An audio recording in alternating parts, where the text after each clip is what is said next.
Hello friends, तर या व्हिडिओमध्ये संख्या रेषेवर आधारित प्रश्न आपल्याला कशा पद्धतीने विचारलेले असतात आणि त्याची उत्तर कशी मिळवायची तर ते पाहण्यासाठी काही सराव प्रश्न पाहू। हे सराव प्रश्न स्वाध्याय नवनीत स्वाध्याय 5.1 मधले आपण सोडवतोय। सुरुवात करूया पहिल्या प्रश्नापासून। तर हा प्रश्न किंवा हा घटक जो आहे तो संख्या रेषा असा असल्यामुळे संख्या रेषेवर आधारित प्रश्न आपल्याला विचारलेले असतात। मुळात पहिल्यांदा याच्यासाठी जी बेसिक इन्फॉर्मेशन आपल्याला लागणार आहे संख्या रेषेच्या बाबतीत ते पहिल्यांदा आपण थोडक्यात जाणून घेऊ। संख्या रेषा म्हणजे त्याच्यावर समजा एक सरळ पॉइंट्स आपण एकासमोर एक जर घेत गेलो तर त्यांच्यापासून जी एक रेषा मिळते त्याला आपण संख्या रेषा म्हणतो। तर या संख्या रेषेवर प्रत्येक बिंदू, समजा इथे एक बिंदू घेतला तर हा बिंदू ए असेल तर तो बिंदू एक संख्या दर्शवतो। असे असंख्य बिंदू आहेत। मग तो जो बिंदू आहे तो बिंदू या संख्या रेषेवरील जी संख्या दर्शवतो त्या संख्येला त्या बिंदूचा म्हणायचा निर्देशक। म्हणजे ए चा निर्देशक -2। समजा इथे आणखी एक पॉइंट पी असेल, तो 4 संख्या दाखवत असेल तर पी चा निर्देशक 4। तर थोडक्यात निर्देशक याचा अर्थ निर्देश करणारा, म्हणजे हा जो बिंदू आहे तो ही संख्या निर्देशित करतो म्हणून त्याला निर्देशक असं म्हणायचं। आता संख्या रेषेवर हे सगळे जे बिंदू आहेत ते पूर्णांकच असतील असं नाही। म्हणजे समजा इथं 4 आणि इथं 5 हा बिंदू असेल तर याच्यामध्ये आणखी पॉइंट्स असणार आहेत, तर त्यामधला अपूर्णांक सुद्धा असणार आहेत। त्या संख्या रेषेवर काही परिमेय संख्या असतात, अपरिमेय संख्या असतात, तर या सर्वांची मिळून ही संख्या रेषा बनलेली असते। तर आपल्याला त्या पद्धतीने विचार करून जो प्रश्न त्याच्यावर आधारित विचारलेला असतो त्याची उत्तर आपल्याला मिळवायचे। आता हे बेसिक नॉलेज वापरून आपण याच्यावरचे प्रश्न सोडवूया। हा पहिला प्रश्न असा आहे की या आकृतीवर हा प्रश्न दिलाय। प्रश्न असा आहे की खालीलपैकी असत्य विधान कोणते, आणि ह्या 4 ऑप्शन मध्ये आपल्याला 4 रेषाखंडांच्या जोड्या दिल्यात आणि त्या एकरूप दिलेल्या आहेत। त्यातली एक जोडी कुठली तरी एकरूप नाही, म्हणजे आपल्याला असत्य विधान शोधायचं आहे। म्हणजे 3 जोड्या बरोबर आहेत। आता याच्यामध्ये संख्या रेषेवर हे काही बिंदू दिलेत आणि काही बिंदूंचे निर्देशक दिलेले आहेत। म्हणजे ए च्या बाजूचा जो बिंदू आहे त्याचा निर्देशक -2 आहे, बी बरोबर -1 आणि 0च्या मध्ये आहे। मग याच्यावरून आपल्याला बी चा निर्देशक किती, ए चा निर्देशक किती हे काढावं लागेल। मग पहिलं आपण विधान बघूया, रेख ए बी एकरूप रेख बी सी। मग इथं ए बी हा जो रेषाखंड आहे तो आणि बी सी हा रेषाखंड यांचं अंतर किती आहे ते आपण मोजू। म्हणजे हा जो एक आहे तो एक एकक अंतर आहे, हे 2 एकक 3 4 5, म्हणजे ए बी मधलं अंतर 5 आहे आणि बी सी मध्ये सुद्धा 1 2 3 4 5 एकक अंतर आहे। म्हणजे ए बी आणि बी सी या दोन्ही रेषाखंडांची लांबी समान आहे, म्हणजे ते एकरूप आहे। म्हणजे पहिलं जे विधान आहे ते बरोबर आहे। आपल्याला चुकीचं विधान शोधायचं आहे। मग आता दुसरं बघूया। दुसऱ्यामध्ये आता बीसी एकरूप सीडी दिले, मग बीसी अंतर किती आहे ते बघू। बीसी अंतर 1 2 3 4 5 आहे आणि सीडी सुद्धा 5 आहे, त्यामुळे हे सुद्धा दोन रेषाखंड एकरूप आहेत। त्यामुळे पहिला दुसरा पर्याय हे काय आपलं उत्तर नाही। तिसऱ्याकडे जाऊया। आता तिसऱ्या पर्यायात एसी एकरूप बीडी दिले, मग ए आणि सी याच्यामधलं हे अंतर आपल्याला मोजावं लागेल। 1 2 3 4 5 6 7 8 9 आणि 10 एकक अंतर आहे आणि रेषाखंड बीडी आहे। मग बी आणि डी मधलं पण अंतर मोजू। 1 2 3 4 5 6 7 8 9 आणि 10, हे सुद्धा अंतर 10 आहे, म्हणजे हे दोन रेषाखंड सुद्धा एकरूप आहे। आता पर्याय 1 2 3 या 3 पर्यायात ज्या दोन रेषाखंडांच्या जोड्या दिलेल्या आहेत त्या प्रत्येक ठिकाणी त्या एकरूप आहेत। ए बी एकरूप बी सी आहे, बी सी एकरूप सी डी आहे। मग राहिला शेवटचा एकच पर्याय, म्हणजे हे जे रेषाखंड आहेत ते एकरूप नसले पाहिजेत, कारण ज्या अर्थी पहिले 3 रेषाखंड एकरूप आहेत किंवा पहिल्या 3 पर्यायामध्ये दिलेले रेषाखंड एकरूप आहेत त्या अर्थी चौथाच पर्याय आपलं उत्तर असणार आहे। म्हणजे त्यामधले जे रेषाखंड आहेत ते एकरूप नसणार आहेत। तरी आपण चेक करून बघू।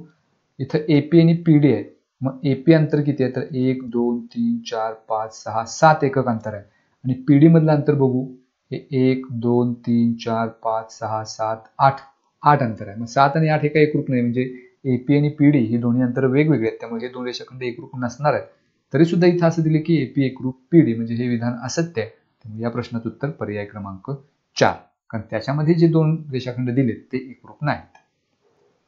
तर पुढचा प्रश्न याच आकृतीवर तो आधारित आहे। बिंदू ए शी निगडीत असणारी संख्या कोणती, हे 4 पर्याय दिलेत।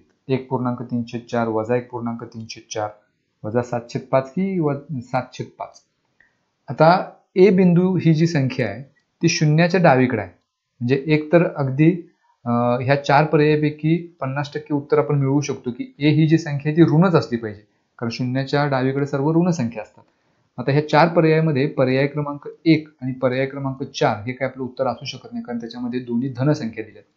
म्हणजे 50% उत्तर आपल्याला मिळालं. आपलं उत्तर आहे एकतर पर्याय क्रमांक 2 किंवा पर्याय क्रमांक 3. आता ह्यातलं नेमकं कोणतं ते शोधण्यासाठी आपल्याला तो जो ए बिंदू आहे त्याचे निर्देशक काढायचे. मग आता आपण -1 आणि -2 यांचं जर निरीक्षण केलं तर हे एकक अंतर 4 भागात विभागलं गेले, किंवा 0 ते -1 हे एकक अंतर 4 विभागात विभागलं गेले. मग हा 0 आणि -1 याच्या बरोबर मध्ये जो आहे तो असणार -1/2. त्याच्या मागचा काय असणार तर, किंवा आपण असं करूया की हे 4 समान भाग केले, त्यामुळे ह्यातलं पहिलं जे अंतर आहे ते असं असेल -1/4. दुसरं अंतर असेल -2/4 आणि -2/4 म्हणजेच -1/2. तिसरं अंतर असेल -3/4. चौथा असेल -4/4, कारण -4/4 ह्याला 1 जर भाग घालवला 4 तर 1/1 येईल, म्हणजेच -1 मिळेल. पुढचं अंतर त्या लॉजिकनं -5/4 असेल. त्याच्या पुढचं -6/4, त्याच्या पुढचं -7/4, आणि हेच अंतर आपल्याला पाहिजे बिंदू एचा निर्देशक पाहिजे जो -7/4. आता या दोन पर्यायापैकी -7/4 काय आपल्याला दिसत नाही. तिसरा पर्याय -7/5 आहे, म्हणजे पर्याय क्रमांक 3 पण उत्तर आपलं नाही. मग एकच पर्याय राहिला, पर्याय क्रमांक 2, कारण ह्यामध्ये जी संख्या आपल्याला दिलेली आहे -1.304, म्हणजे ही पूर्णांकयुक्त अपूर्णांकात दिली. मग -7/4 ही संख्या जर आपल्याला पूर्णांकयुक्त अपूर्णांकात लिहायची असेल तर 4 न पहिल्यांदा 7 ला भाग घालू, म्हणजे ऋणचिन्ह पहिला आहे तसं 4 × 4, 1 चा भाग जाईल, आणि 7 मधून 4 गेले 3, ते इथे अंशात ठेवू, आणि छेदातले 4 आहे तशीच. म्हणजे -7/4 ही संख्या जर आपण पूर्णांकयुक्त अपूर्णांकात लिहिली तर ती संख्या आपल्याला मिळेल -1.304, आणि हा पर्याय आपल्याला दिलाय पर्याय क्रमांक 2 मध्ये. त्यामुळे पर्याय क्रमांक 2 हे आपलं ह्या प्रश्नाचं उत्तर आहे. तर अशा पद्धतीनं काही वेळेला जे बिंदू आपल्याला दिलेले आहेत किंवा ज्यांचे निर्देशक दिले आहेत त्याचा उपयोग करून उरलेल्या बिंदूंचे निर्देशक आपण काढू शकतो. ओके, आता आणखी एक पुढचा प्रश्न आता पुढच्या या वेगळ्या आकृतीवर आधारित आहे. याच्यामध्ये आता काही बिंदू दिलेले आहेत आणि त्यातल्या काही बिंदूंचे आपल्याला निर्देशक दिले. पहिला प्रश्न असा विचारला की या संख्या रेषेवर AP ची लांबी 2 एकक आहे, तर लेंथ BD अधिक लेंथ CG वजा लेंथ FP बरोबर किती? त्याच्यामध्ये AP चं एकक अंतर दिलंय. मग इथं बिंदू A आहे आणि इथं P आहे.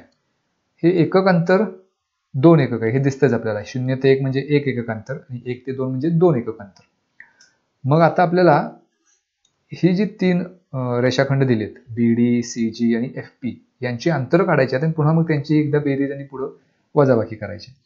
आता लेंथ BD अधिक लेंथ CG वजा लेंथ FP बरोबर काय? मग BDचं अंतर आपल्याला काढावं लागेल. B आणि D मधलं अंतर किती असेल? मग आता इथं आपण असं करू शकतो की A आणि E हे जे अंतर आहे ते 1 एकक आहे, आणि B आणि D त्यातला निम्माच भाग आहे, म्हणजे तो अर्धा असणार आहे. त्यामुळे BDचं अंतर असणार आहे अर्धा अधिक. तर तेच लॉजिक वापरून C आणि G मधलं अंतर आपल्याला शोधायचं आहे. आता A आणि E मध्ये ही 4 लहान अंतर आहेत, ते 1 एकक अंतर आहे. मग C आणि G मध्ये सुद्धा 4 लहान लहान अंतर आहेत, त्याचं सुद्धा 1 एकक अंतर असणार आहे. त्यामुळे CG अंतर झालं 1 वजा, आणि आता शेवटचा जो रेषाखंड आहे तो आपल्याला दिला FP. मग F आणि P याच्यातलं अंतर काढायचं. मग आता ह्यात लहान लहान सेगमेंट किती आहेत तर 1, 2, 3. आता हे जे अंतर आहे 1 आणि 2 मधलं, त्याचे 4 भाग आहेत. तर 4 पैकी FP अंतर 3 आहे, म्हणजे ते जर आपल्याला दर्शवायचं असेल अपूर्णांकात तर 3/4 असं दर्शवता येईल, कारण तो पाऊण भाग आहे या 4 पैकी. म्हणजे 4 पैकी 3 याचा अर्थ पाऊण भाग, म्हणजेच हे जे अंतर आहे FP ते 3/4 असणार आहे. तर हे सर्वात महत्वाचं आहे की आपण ते अंतर कशा पद्धतीनं मोजतो पटकन. म्हणजे 2च भाग होते, तो निम्मा भाग झाला म्हणून 1/2 आपण दाखवला. त्याच पद्धतीने 4 पैकी 3 भाग आहेत, म्हणजे 3/4, आणि 3/4 म्हणजेच पाऊण भाग. तर FP ची किंमत 3/4 येईल. आता हे सोडवायचं आहे. मग आता इथं 1चा छेद काय नाही म्हणजे 1 आहे. ह्या दोन्हीची पहिला बेरीज करूया. 1 गुणिले 1. आता इथं तिरकस गुणाकार करावा लागेल, कारण छेद वेगवेगळे. 1 गुणिले 1 1 मिळेल, अधिक 2 गुणिले 1 2 मिळेल, छेद 2 गुणिले 1 2 वजा 3/4.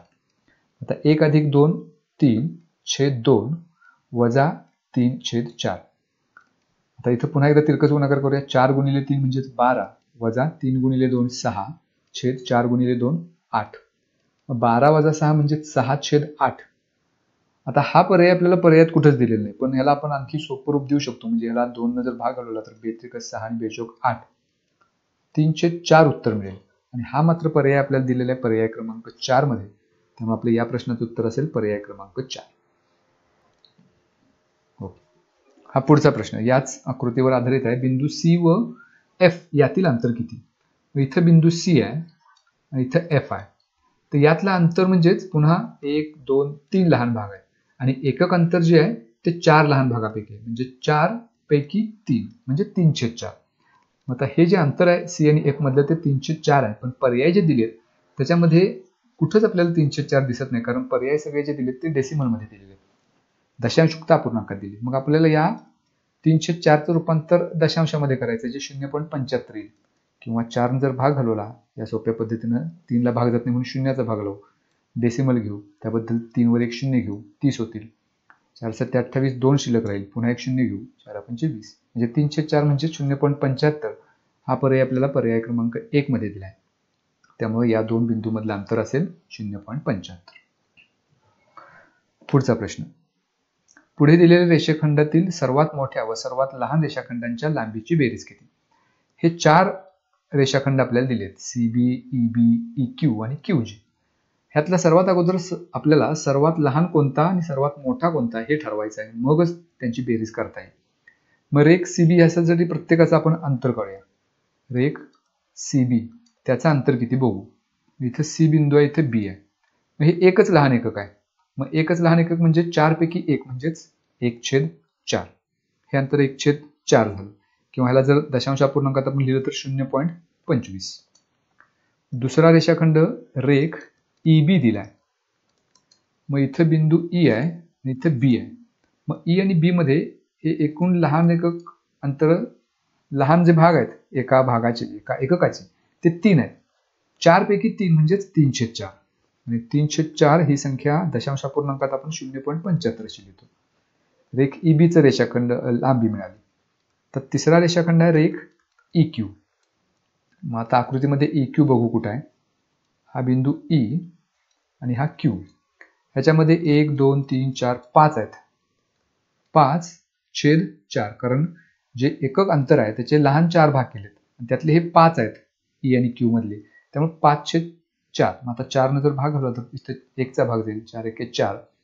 1 शिल्लक राहील, 1 ला भाग जात नाही म्हणून डेसिमल घेऊया, इथं 0 होईल. 4 2 8, 2 शिल्लक राहील, पुन्हा एक शून्य घेऊ, 4 5 20. मग हे जे अंतर असणार आहे ते अंतर मिळालं 1.25. 5/4 म्हणजेच 1.25. आणि सर्वात शेवटचा रेषाखंड आहे क्यूजी. तर याचंही अंतर बघू किती. इथं क्यू आहे आणि जी आहे. इथं सुद्धा लहान एकक, लहान जे भाग आहेत एकक अंतराचे ते 3 आहेत, म्हणजे 3/4 म्हणजे 0.75. आता यापैकी सर्वात लहान आणि सर्वात मोठा रेषाखंड शोधणं आपल्याला सोपं आहे. सर्वात लहान रेषाखंड आपल्याला इथे दिसतोय 0.25 आणि सर्वात मोठा दिसतोय 1.25. आता तो रेषाखंड कोणता असा प्रश्न विचारला नाही किंवा पर्यायात त्या रेषाखंडांची नावं दिलेली नाही, तर आपल्याला विचारले त्यांची बेरीज किती. आपण डिरेक्टली बेरीज करूया. 1.25 त्याच्यामध्ये 0.25 मिळवू. 5 आणि 5 10 1, 5 डेसिमल खाली डेसिमल आणि 1 अधिक 0 बरोबर 1. हे आपलं उत्तर 1.50 जे आपल्याला पर्याय क्रमांक 3 मध्ये दिलेलं आहे. त्यामुळे या प्रश्नाचं उत्तर पर्याय क्रमांक 3. ओके. हे पुढचा प्रश्न. वजा 711 ही संख्या कोणत्या दोन लगतच्या पूर्णांकांच्या दरम्यान आहे? 4 पर्याय दिलेत, 0 व -1, 1 व 0, -1 -2, -2 -3. आता याच्यावरून एक पर्याय तर आपल्याला इलिमिनेट करता येईल की पर्याय क्रमांक 2 काय आपलं उत्तर असू शकत नाही, कारण पर्याय क्रमांक 2 जर उत्तर आपलं असेल तर ही जर संख्या रेषा आपण समजा घेतली, इथं आरंभ बिंदू 0 घेतला, इथं 1 घेतला, समजा इथं 2 घेतला, तर 0 व 1 च्या दरम्यान जर संख्या असेल इथं कुठं ही, तर ती धन संख्या असणार आहे. पण आपल्याला वजा 711 ही संख्या ऋण संख्या दिलेली आहे, त्यामुळे ती 0 आणि 1 च्या दरम्यान असू शकत नाही. त्यामुळे पर्याय क्रमांक 2 काय उत्तर आपलं असू शकणार नाही. मग आता उरलेले जे पर्याय आहेत त्यातलं कुठलं उत्तर ते शोधायचं आपल्याला. मग त्याच्यासाठी ही ऋण संख्या म्हणजे 0च्या डाव्याच बाजूला असली पाहिजे. मग इथं आपण हे 3 बिंदू घेऊया, -1, -2, -3, कारण आपल्याला एवढेच पर्याय बघायचे आहेत. म्हणजे ही संख्या -711 0 ते -1 दरम्यान आहे की -1 ते -2 दरम्यान आहे की -2 ते -3 दरम्यान आहे, एवढं ठरवायचं आहे आपल्याला. आता ह्या 7ला समजा -711, ह्या 11नं जर 7ला भाग घालवायचा असेल तर 7 ही संख्या 11पेक्षा लहान आहे, म्हणजे हे ऋण चिन्ह पहिला देऊ आहे तसं, आणि शून्याचा भाग जाईल कारण 7 ही संख्या लहान आहे. मग डेसिमल घ्यायचं त्याच्या पुढं आणि त्याबद्दल 7 वर एक शून्य घ्यायचा. म्हणजे आता इथं 11नं 70ला भाग जाईल, 11 × 66, 4 शिल्लक राहील.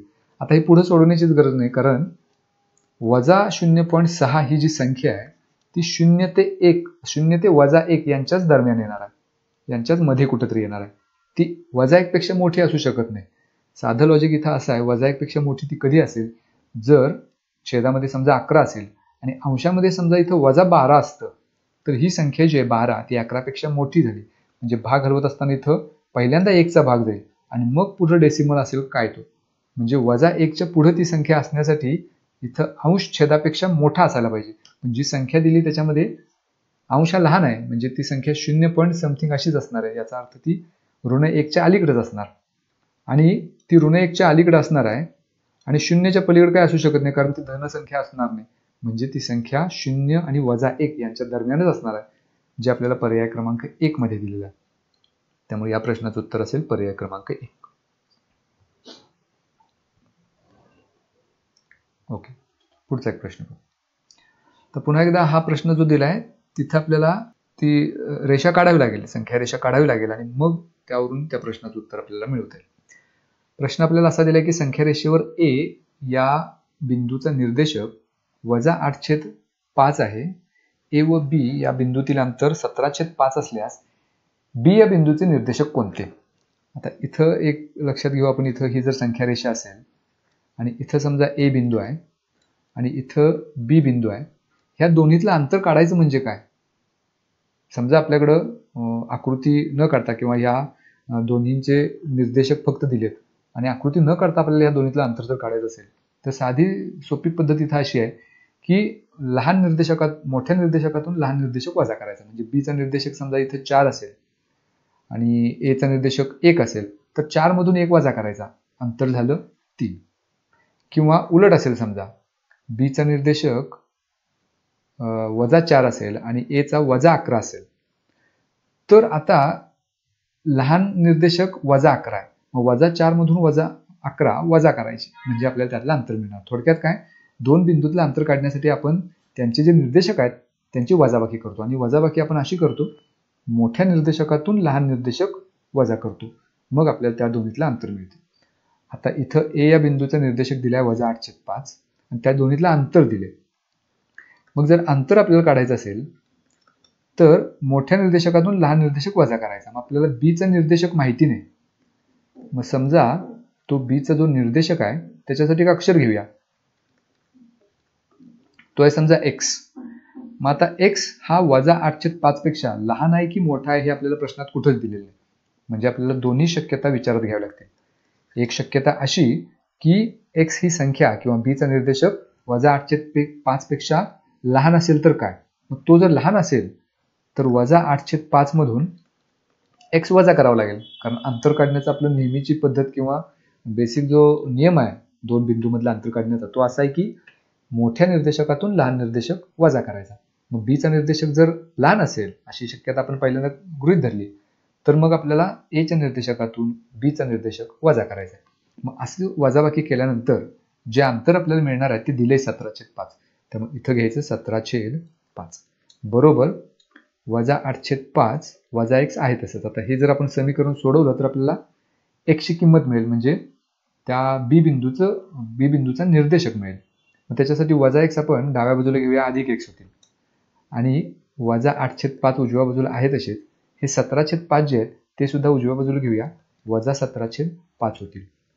मग इथं छेद समान आहे तो एकदाच घेऊया 5, आणि अंशामध्ये -8 - 17, मग -8 - 17 उत्तर येईल -25/5. इथं 5 ने जर भाग घालवला तर 5 - 25 उत्तर येईल -5, म्हणजे x ची किंमत -5 असणार आहे. आता पर्यायाचं जर आपण निरीक्षण केलं तर प्रत्येक पर्यायामध्ये 2-2 आपल्याला संख्या दिलेली आहेत. मग त्या दोन संख्या याचसाठी आहेत की दोन शक्यता, जो बीचा निर्देशक आहे तो एकतर एच्या निर्देशकापेक्षा लहान असेल किंवा मोठा असेल. लहान असेल तर उत्तर एक मिळालं आपल्याला, x बरोबर -5. आता -5 हा पर्याय आपल्याला पर्याय क्रमांक 3 मध्ये पण दिसतोय, 4 मध्ये पण दिसतोय. त्यामुळं आपलं जे उत्तर आहे ते एकतर पर्याय क्रमांक 3 आहे किंवा 4 आहे. मग त्याच्यासाठी दुसरी जी शक्यता आहे ती पण आपल्याला विचारात घ्यावी लागेल. ती शक्यता अशी की हा जो बी बिंदू आहे त्याचा जो निर्देशक आहे तो एच्या निर्देशकापेक्षा मोठा असेल तर काय करायचं, तर x मधून एचा निर्देशक वजा करायचा. आणि एचा निर्देशक -8/5 आहे, त्यामुळे ते कंसात घ्यायचा. आता हे अंतर ते काय बदलणार नाही, 17/5 आपल्याला दिलेलंच आहे. हे समीकरण सोडवू आता. x वजा वजा होईल अधिक 8/5. मग x ची किंमत काढायची आहे. x आपण उजव्याच बाजूला ठेवूया आणि 8/5 जे आहे ते डाव्या बाजूला घेऊया, वजा 8/5 होईल. मग इथे सुद्धा छेद 5 समान आहे, 17 वजा 8 करू बरोबर x.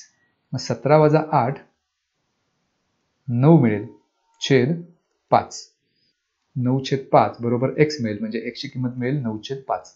म्हणजे इथं दोन किमती आपल्याला मिळाल्या, -5 किंवा 9/5. मग हे दोन पर्याय किंवा ह्या दोन संख्या ज्या पर्यायात दिलेत ते आपलं उत्तर. हे आपल्याला दिले पर्याय क्रमांक 3 मध्ये, त्यामुळे आपलं या प्रश्नाचं उत्तर पर्याय क्रमांक 3. ओके, पुढचा आणखी एक प्रश्न याच पद्धतीचा आहे. संख्या रेषेवर m बिंदूचा निर्देशक दिलाय, बिंदू m व n मधील अंतर दिलंय, तर n चे निर्देशक किती. आणि प्रश्न असा आहे किंवा याच्यामध्ये आपल्याला असे दिले की दोन अचूक पर्याय निवडा. म्हणजे दोन पर्यायामध्ये जे आपल्याला बिंदू दिलेत ते याचं उत्तर असणार आहे. मग इथे दोन शक्यता. पहिली शक्यता, समजा आपल्याला विचारले काय की n बिंदूचे निर्देशक किती. मग n बिंदूचा निर्देशक समजा x आहे. मग एक शक्यता अशी आहे की x जर m च्या निर्देशकापेक्षा लहान असेल तर काय करायचं, तर 2/3 मधून x वजा करायचं. आणि हे अंतर त्यावेळेला 3 दिले, बरोबर 2/3 वजा x. x ची किंमत काढायला वजा x आपण ह्या बाजूला घेऊया, म्हणजे धन होतील ते. 2/3 आहे तसेच, आणि अधिक 3 आपण उजव्या बाजूला घेऊया, वजा 3 होतील. आता हे समीकरण सोडवू. इथं 3चा छेद काय नाही म्हणजे 1 आहे. तिरकस गुणाकार करू. 2 गुणिले 1 म्हणजेच 2, वजा 3 गुणिले 3 9, छेद 3 गुणिले 1 म्हणजेच 3. 2 वजा 9 म्हणजेच वजा 7, कारण लहान संख्येतून मोठी संख्या वजा करतोय, छेद 3. ही एक x ची किंमत मिळाली. म्हणजे एक पर्याय आपलं उत्तर जे वजा 7/3 आपल्याला दिले पर्याय क्रमांक 1 मध्ये, हे एक उत्तर तर मिळालं. आणखी एक पर्याय आपल्याला निवडायचा आहे, आणि तो दुसरा पर्याय निवडण्यासाठी आपण दुसरी शक्यता गृहीत धरायची की हा जो बिंदू आहे n, त्याचा जो निर्देशक m पेक्षा मोठा असेल, m च्या निर्देशकापेक्षा, तर काय करायचं, तर x मधून m चा निर्देशक 2/3 वजा करायचं. त्यावेळेला अंतर जे आहे ते 3 दिलेलंच आहे, तर मग अंतर 3 असेल, बरोबर x वजा 2/3. मग इथं सुद्धा x ची किंमत काढायची आहे. आता इथं x उजव्या बाजूला आहे ते धनच आहे, ते तसंच ठेवू, आणि वजा 2/3 या बाजूला घेऊया, म्हणजे त्याचे होतील अधिक 2/3. आता इथं 3चा छेद काय नाही म्हणजे 1 आहे. तिरकस गुणाकार करू. 3 गुणिले 3 9, अधिक 2 गुणिले 1 2, छेद 3 गुणिले 1 3, बरोबर x. 9 अधिक 2 बरोबर 11, छेद 3, बरोबर x.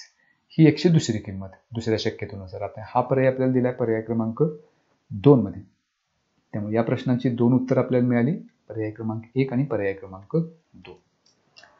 तर हे काही सराव प्रश्न आपण सोडवले नवनीत स्वाध्याय 5.1 मधले, जे संख्या रेषा या घटकावर आधारित आहेत.